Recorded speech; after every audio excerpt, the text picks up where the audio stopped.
Tenemos un presidente del gobierno, cuyo partido y cuya familia está siendo investigada en varios juzgados de España. 29 jueces han avalado esas investigaciones. Nadie entendería, por ejemplo, que el señor Ábalos fuera ponente de la ley contra la abolición de la prostitución. ¿Cómo va a ser usted la que dirija la Comisión Interministerial para luchar contra la corrupción, señora vicepresidenta? Unas palabras guerra civilistas combatan la corrupción con contundencia. El señor Sánchez sabía lo de Ábalos y lo tapó. Sabía lo del fiscal general del Estado y lo respaldó. Sabía que en las saunas de su familia política había prostitución y vivió de ello. Sabía lo de Begoña y lo agradeció. Esa es la realidad. Si la condonación era tan buena, ¿por qué ustedes no lo llevaban en el programa político del 23 de julio? ¿O usted no lo defendió? Si responde a una mejora económica, ¿qué cambió entre julio del 23 y en noviembre del 23 cuando firmaron con los independentistas? Siempre he defendido, no diga que no, siempre he defendido la condonación de la deuda. Que diga la verdad es casi imposible.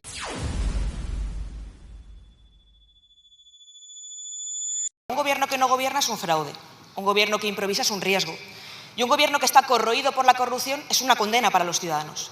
Tenemos un presidente del gobierno, cuyo partido y cuya familia está siendo investigada en varios juzgados de España. 29 jueces han avalado esas investigaciones, juzgados y jueces desde el ordinario, pasando por audiencias provinciales, TSJs, incluso el Tribunal Supremo. Y ante esto, ¿qué ha hecho el Gobierno de España? Primero decir que todo era mentira, todo eran bulos, era fango, les atacaban porque eran de izquierdas. Cuando esto no funcionó, la segunda estrategia fue injuriar y calumniar a todos los que les investigan. Ustedes han llamado prevaricadores a todo tipo de jueces, desde el ordinario hasta los del Tribunal Supremo. Eso sí, solo a los que les investigan a ustedes. Y la tercera estratagema que están utilizando, porque la segunda tampoco ha funcionado, porque los jueces siguen investigando a pesar de sus amenazas, ha sido decir que van a crear ustedes una comisión interministerial para luchar contra la corrupción. Pero claro, nadie entendería, por ejemplo, que el señor Ábalos fuera ponente de la ley contra la abolición de la prostitución. ¿Cómo va a ser usted la que dirija la comisión interministerial para luchar contra la corrupción, señora vicepresidenta? Así que mi pregunta es si de verdad ustedes creen que están legitimados para luchar contra la corrupción. Muchas gracias. En primer lugar, señora Muñoz, la cortesía manda. Enhorabuena por su nombramiento como portavoz de su grupo, pero tengo que decirle que no me extraña su tono. No me extraña, después de haber escuchado durante estos días previos las infames palabras del señor Tellado. Señor Tellado, unas palabras guerra civilistas con una falta de dignidad de su consideración a las víctimas del franquismo. Posiciónense con las medidas anticorrupción que ha presentado este Gobierno y combatan la corrupción con contundencia. No se trata solo de honradez, se trata también de coherencia. El señor Sánchez sabía lo de Ábalos y lo tapó. Sabía lo del fiscal general del Estado y lo respaldó. Sabía que en las saunas de su familia política había prostitución y vivió de ello. Sabía lo de Begoña y lo agradeció. Esa es la realidad, señora vicepresidenta. Mire, hoy comparece el señor Sánchez ante el Legislativo y su mujer comparece ante el Judicial. Esto es la primera vez que pasa en la historia democrática de España, señora vicepresidenta. Y yo le voy a hacer una reflexión para que usted la piense desde el escaño, en silencio.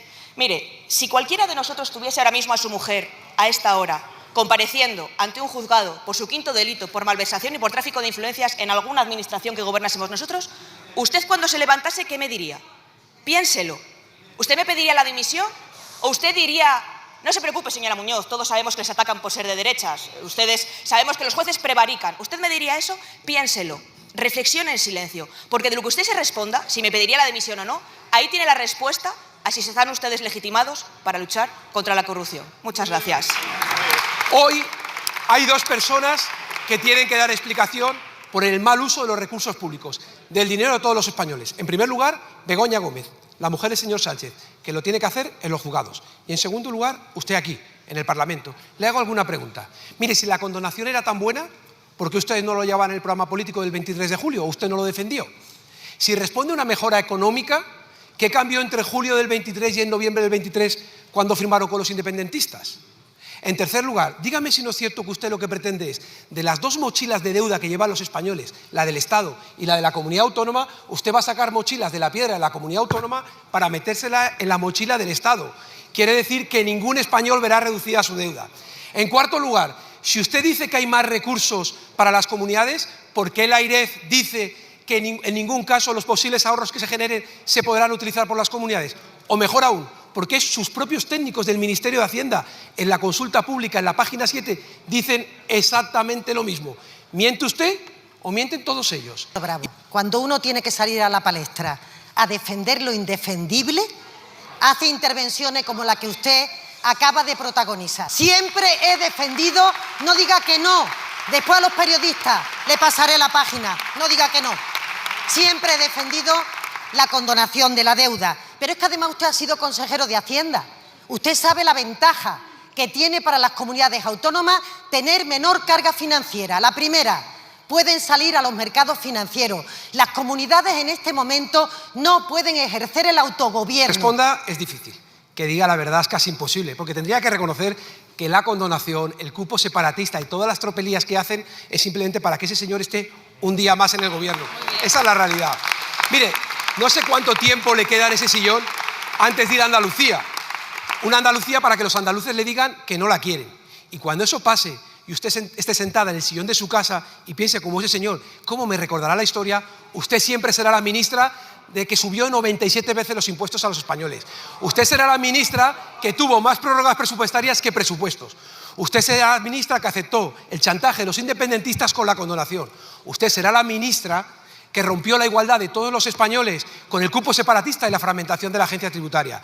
Y usted será la ministra que utilizó el dinero de todos los españoles para pagar las facturas políticas del señor Sánchez. Esa será usted. Muy bien.